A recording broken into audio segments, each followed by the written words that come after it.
بسم اللہ الرحمن الرحیم۔ عقبہ بن عامر رضی اللہ عنہ نے روایت کی کہ رسول کریم صلی اللہ علیہ وآلہ وسلم باہر تشریف لائے اور جنگ احد کے شہیدوں کے لیے اس طرح نماز پڑھی جس طرح مردہ پر نماز پڑھی جاتی ہے۔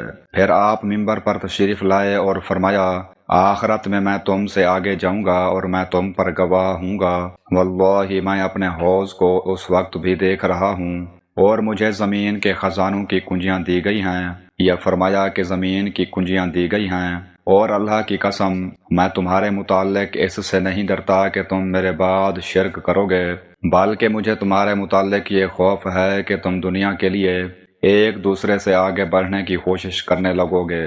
صحیح بخاری حدیث نمبر 6426۔ نبی کریم صلی اللہ علیہ وآلہ وسلم نے صحابہ کرام رضی اللہ عنہم کو خوشخبری دی کہ آپ حوض کوثر پر ان کے منتظر ہوں گے۔ آپ صلی اللہ علیہ وآلہ وسلم نے فرمایا کہ امت کے دوبارہ شرک میں مبتلا ہونے کا اندیشہ کم ہے، لیکن دنیا کی محبت، مال و دولت کی دوڑ اور باہمی مقابلہ زیادہ خطرناک ہے۔ اس حدیث کا سبق یہ ہے کہ مسلمان دنیا کو آخرت پر ترجیح نہ دے، کیونکہ دنیا کی حرص آپس کی دشمنی اور دین سے غفلت کا سبب بن سکتی ہے۔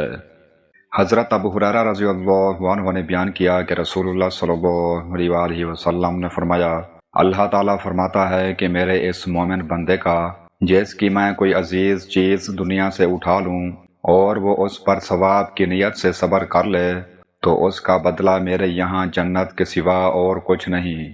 صحیح بخاری حدیث نمبر 6424۔ یہ حدیث صبر اور اللہ تعالیٰ سے اجر کی امید رکھنے کی عظیم فضیلت بیان کرتی ہے۔ مومن کو مصیبت، بیماری یا کسی عزیز کی جدائی پر بے صبری اور شکوہ کرنے کی بجائے اللہ کے فیصلے پر راضی رہنا چاہیے۔ جو شخص اخلاص کے ساتھ صبر کرتا ہے اور اللہ سے ثواب کی امید رکھتا ہے، اس کے لیے اللہ تعالیٰ نے جنت کا عظیم اجر مقرر فرمایا ہے۔ اس حدیث سے معلوم ہوتا ہے کہ مصیبتیں مومن کے لیے درجات کی بلندی اور آخرت کی کامیابی کا ذریعہ بن سکتی ہیں اگر وہ صبر اختیار کرے۔